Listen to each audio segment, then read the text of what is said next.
Nous avons eu d'innombrables conversations tout au long de notre vie, avec des personnes issues d'horizons les plus divers, millionnaires, combattants, dirigeants politiques, esprits brillants. Mais il y a quelque chose que j'ai toujours admiré par-dessus tout, le courage de dire la vérité, sans tourner autour du pot. Et c'est pourquoi aujourd'hui je souhaite échanger des idées avec Jordan Peterson. Peu importe que vous soyez d'accord ou pas avec lui, le fait est que, pendant des années, il a affronté de front le chaos qui domine notre société. Il a défié les mensonges, résisté à la folie et n'a jamais manqué de rappeler aux gens l'importance de la foi, de la responsabilité et de l'ordre. C'est rare de nos jours. Je suis musulman. J'ai trouvé une voie dans l'islam et je l'ai adoptée avec tout ce que j'ai. J'ai vu de mes propres yeux combien cette foi transforme les hommes, fortifie les familles et unit les communautés. L'islam est la vérité ultime, et je n'ai pas honte de le dire. Mais il ne s'agit pas d'un débat pour échanger des insultes ou manquer de respect à des convictions. C'est une conversation franche entre deux hommes, deux chemins différents, sur ce que nous croyons être la loi, l'ordre et le rôle du christianisme. J'apprécie vos paroles, Andrew. Et je commence par dire que j'ai un profond respect pour l'islam en tant que foi et pour les musulmans en tant que peuple. Au fil des années, j'ai parlé à plusieurs d'entre eux et j'ai pu constater la force de leur communauté, le sérieux avec lequel ils abordent la vie. À une époque de tant de confusion, cela mérite d'être reconnu. Mais comme vous le savez, je suis chrétien. Je défends la tradition chrétienne depuis des années parce que je crois qu'elle était le fondement moral de l'Occident. L'idée que chaque personne a une valeur intrinsèque, que la vie prend un sens grâce au sacrifice, que la vérité est sacrée. Et je crois que le christianisme a encore un rôle fondamental à jouer dans la guérison du chaos de notre époque. Je sais que nous avons des opinions bien arrêtées, mais comme vous l'avez dit, il ne s'agit pas d'hostilité. Il s'agit de clarté, d'exploration de ce qui rend ces deux religions puissantes, de leurs divergences et de ce que le monde peut apprendre de chacune d'elles. Exactement. Et c'est précisément pourquoi cette conversation est si importante. Nous vivons à une époque où les hommes ne savent plus qui ils sont, les femmes ne savent plus ce qu'elles veulent, les familles s'effondrent et la société semble s'effondrer. La seule issue est la foi. Mais quelle foi peut réellement protéger, guider et donner de la force aujourd'hui? C'est ce dont nous allons discuter. Permettez-moi d'être direct dès le début. Nous vivons dans un monde où la confusion est célébrée, le désordre vendu comme la liberté et le chaos présenté comme un progrès. Ils disent aux hommes qu'ils doivent être fragiles, pleurer tout le temps, rechercher des plaisirs vides. Ils disent aux femmes qu'elles n'ont pas besoin de famille, qu'elles n'ont pas besoin de structure, qu'elles doivent rechercher une carrière et attirer l'attention. Les enfants grandissent sans parents, les sociétés s'effondrent et pourtant les gens se demandent pourquoi la dépression et l'anxiété atteignent des niveaux records. La réponse est évidente, lorsque vous supprimez la vérité, la discipline et Dieu, ce qui reste est un vide sans fin. J'ai déjà vécu dans ce vide. J'avais de l'argent, des voitures, des femmes, le style de vie dont beaucoup rêvent. Et ne vous méprenez pas, c'est amusant pendant un moment. Mais il arrive un jour où vous vous réveillez et réalisez que rien de tout cela ne comble le vide en vous. La liberté que vend le monde moderne est en fait une prison. Et la plupart des gens meurent dans cette prison, sans jamais comprendre pourquoi ils sont ici. Mais je vais vous dire une chose, l'islam est la seule issue. L'islam apporte de la clarté. L'islam apporte des règles. Et les gens disent, Andrew, les règles sont restrictives. Non, les règles, c'est la liberté. On ne gagne pas un combat s'il n'y a pas de règles sur le ring. Ne construisez pas une maison sans mesure, sans projet. Ne conduisez pas sur une route sans voie. Les règles sont ce qui rend les réalisations possibles. Et l'islam est le manuel d'instruction de la vie. 5 prières par jour, jeûne, charité, modestie, structure familiale. Aucun de ces rituels n'est aléatoire. Ce sont des systèmes conçus pour vous transformer en la meilleure version de vous-même.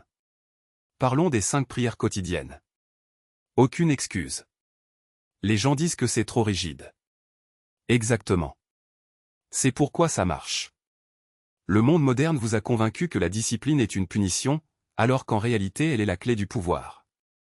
Vous priez à l'aube, à midi, l'après-midi, au coucher du soleil et la nuit. Ce rythme vous oblige à arrêter ce que vous faites et à vous rappeler qui vous êtes et pourquoi vous êtes ici. Vous n'êtes pas seulement un être perdu à la recherche de dopamine. Vous êtes un serviteur de Dieu. Cette discipline forme des hommes incassables. Maintenant, jeûne. Pendant le Ramadan, pendant 30 jours, les musulmans ne mangent ni ne boivent du lever au coucher du soleil. Imaginez la force que cela crée. L'homme moderne ne peut pas sauter le petit déjeuner sans se plaindre. Il est accro au café, au sucre, au snack, au porno, à Netflix, à la stimulation constante. Il est faible. Mais les musulmans s'entraînent à résister à la tentation, à supporter la faim, à se maîtriser. C'est la vraie force. C'est pourquoi les hommes musulmans gardent la tête haute. Ils ont été formés pour se contrôler. Vient ensuite la famille. L'islam place la famille au centre de tout. L'homme est responsable de protéger et de fournir. Les femmes sont honorées, respectées et valorisées. Les enfants sont élevés avec clarté et foi. Comparez cela avec l'Occident. Famille brisée, taux de divorce exorbitant, enfants élevés par TikTok au lieu de leurs parents. Et pourtant, les gens se demandent pourquoi la société s'effondre. L'islam ne permet pas ce chaos. Il définit les rôles, les responsabilités et l'honneur des hommes et des femmes. C'est pourquoi les familles musulmanes sont plus fortes. C'est pourquoi leurs communautés sont plus solidaires. Et soyons honnêtes, le christianisme était aussi comme ça autrefois. Il fut un temps où les chrétiens menaient des guerres, bâtissaient des empires et vivaient avec discipline. Mais que s'est-il passé? L'engagement. C'était tout. Le christianisme s'est incliné devant la modernité. Il a assoupli ses règles. Il s'agissait davantage de mettre les gens à l'aise que de les rendre forts. L'islam ne s'est pas incliné. L'islam ne se soucie pas des modes. Il ne se soucie pas de la popularité. Il reste ferme. Et c'est pourquoi il prospère. Les gens me demandent, Andrew, pourquoi l'islam? Pourquoi pas le bouddhisme? Pourquoi pas la spiritualité? Pourquoi ne pas croire en Dieu à votre manière? Et je réponds, parce que les idées vagues ne produisent pas d'hommes forts. La discipline, oui. La structure, oui. La fraternité, oui. L'islam ne consiste pas seulement à croire en Dieu. C'est vivre en totale soumission à lui, chaque jour. Ce n'est pas une suggestion. C'est une commande. Et quand tu vis ainsi, ta vie change. Vous devenez concentré. Vous devenez centré. Vous devenez inébranlable. Regardez les musulmans du monde entier. Peu importe les pressions auxquelles ils sont confrontés, quelle que soit la propagande qui leur est lancée. Ils gardent leur foi. Ils prient dans les aéroports, les stades, les déserts, les bureaux.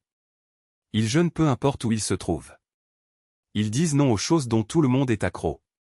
Ce n'est pas une faiblesse. C'est le pouvoir. C'est comme ça que sont les vrais hommes.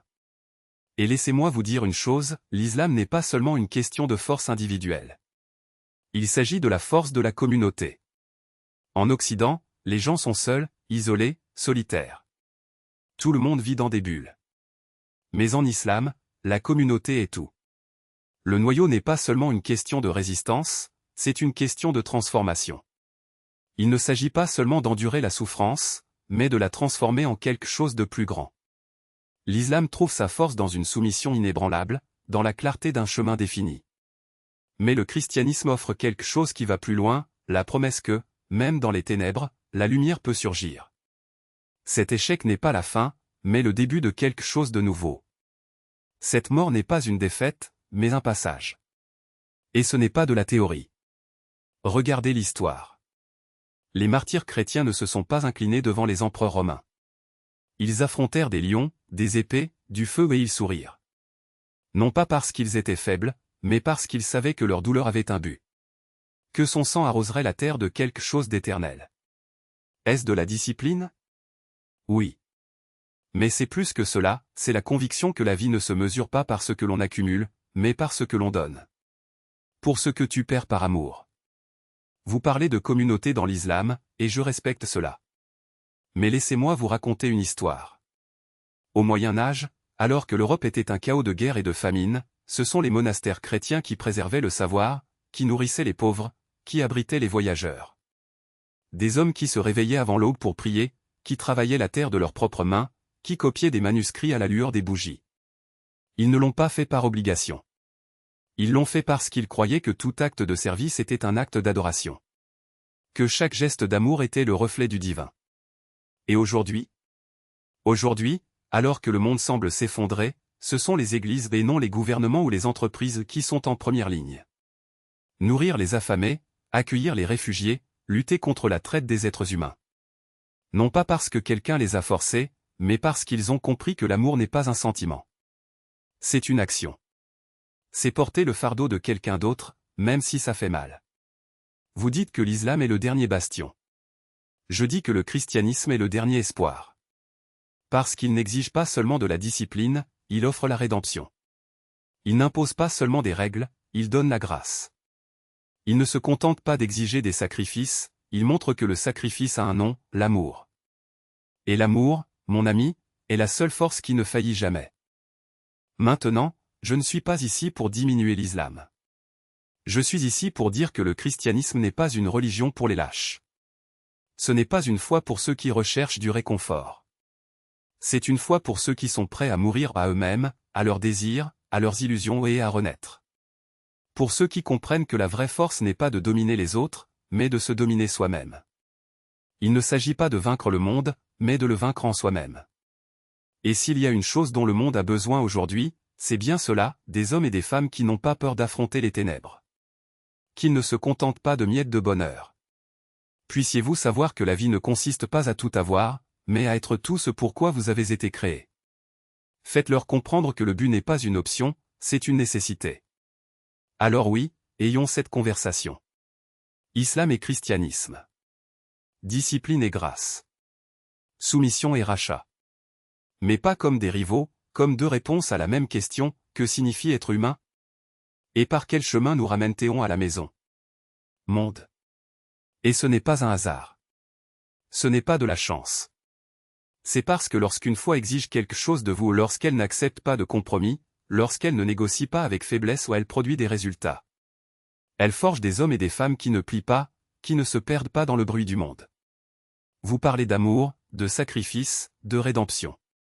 Et je ne nie pas la beauté de ces idéaux. Mais que se passe-t-il lorsque l'amour devient permissivité? Quand le sacrifice devient-il passivité? Quand le rachat est-il proposé sans rien exiger en retour? Vous vous retrouvez avec une génération qui confond gentillesse et faiblesse, qui pense que la tolérance n'a pas de limite, qui croit que la foi n'est qu'un sentiment et non un combat. L'islam ne commet pas cette erreur. L'islam ne dit pas « aimez, mais ne combattez pas ». Il dit « aimez, mais soyez prêts à défendre ce que vous aimez ». Il ne dit pas « pardonnez, mais ne vous protégez pas ». Il dit « pardonnez, mais ne soyez pas idiots ». Il ne dit pas « ayez la foi, mais ne changez pas votre vie ». Il dit « ayez la foi et votre vie changera, car vous devrez vous lever avant l'aube, vous agenouiller vers la Mecque, jeûner jusqu'au coucher du soleil, faire l'aumône même quand il ne reste plus rien, honorer votre famille même quand c'est difficile. » Et c'est pourquoi ça marche. Parce que la foi qui ne transforme pas n'est qu'une idée. La foi qui n'exige rien n'est qu'un passe-temps. Mais la foi qui façonne chaque souffle, chaque décision, chaque instant, cette foi ne meurt pas. Cela se propage. Elle résiste. Elle gagne. Regardez les sociétés où l'islam est fort. Ils ne sont pas parfaits, aucun ne l'est. Mais ce sont des sociétés où les hommes savent encore ce que signifie être un homme, où les femmes savent encore ce que signifie être une femme, où les enfants grandissent encore en sachant qu'il existe des règles plus grandes que leurs désirs. Où la famille n'est pas un concept abstrait, mais une forteresse. Où la communauté n'est pas un groupe d'étrangers, mais une fraternité. Pendant ce temps, que voit-on en Occident? Des hommes perdus, cherchant un but dans l'égout et l'égout. Des femmes épuisées, essayant d'être tout pour tout le monde et de n'être rien pour elles-mêmes. Des enfants élevés par des algorithmes, sans savoir ce qu'est la discipline, ce qu'est le sacrifice, ce qu'est la loyauté. Et les églises. Beaucoup sont devenus des temples du politiquement correct, où la vérité est échangée pour ne pas offenser, où le message est dilué pour ne pas effrayer, où la foi est vendue comme un produit à prendre maintenant, à payer plus tard. Mais l'islam ne se vend pas.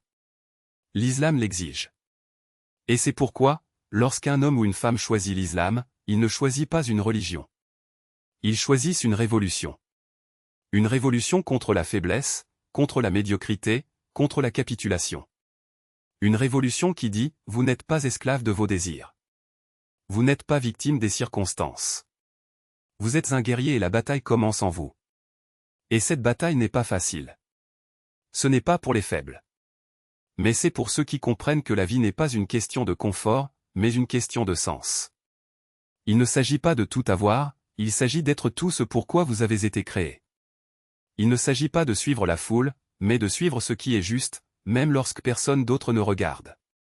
Alors oui, le christianisme a sa beauté. Il a son histoire. Il a sa place. Mais aujourd'hui, dans le monde dans lequel nous vivons, où les fondations se fissurent, où les valeurs se dissolvent, où la faiblesse est confondue avec la vertu, nous avons besoin de quelque chose de plus. Nous avons besoin d'une foi qui ne s'incline pas. Qui ne s'excuse pas. Cela ne négocie pas. Nous avons besoin d'une foi qui dit, voici les règles. Voici le chemin, suivez-le, ou tombez. Et c'est pourquoi l'islam ne se contente pas de croître. Il est en train de gagner. Pas parce que c'est parfait. Mais parce que, quand tout s'écroule autour de lui, il reste debout. Le monde ne se contente pas de changer, il s'abandonne. Et cette reddition n'est pas un hasard. C'est la preuve. Preuve que la vérité ne s'efface pas, que la discipline écrase l'engagement, que l'islam prospère alors que tout le reste s'effondre. Alors écoutez bien, le christianisme a eu son époque. Il a façonné des empires, tracé des destinées, mais aujourd'hui, alors que les structures s'effondrent et que les mensonges se multiplient, seul l'islam a encore la force d'affronter la matrice de la décadence. Seul l'islam ne se plie pas aux illusions, ne s'excuse pas d'exister, ne négocie pas son essence. L'islam exige de la discipline et c'est cette discipline qui forge la véritable force. Dans un monde noyé dans la faiblesse, où la lâcheté est appelée tolérance et où l'indécision est confondue avec la sagesse, l'islam est la seule encre qui ne se brisera pas. La seule lumière qui ne s'éteint pas. La seule réponse qui ne se rend pas.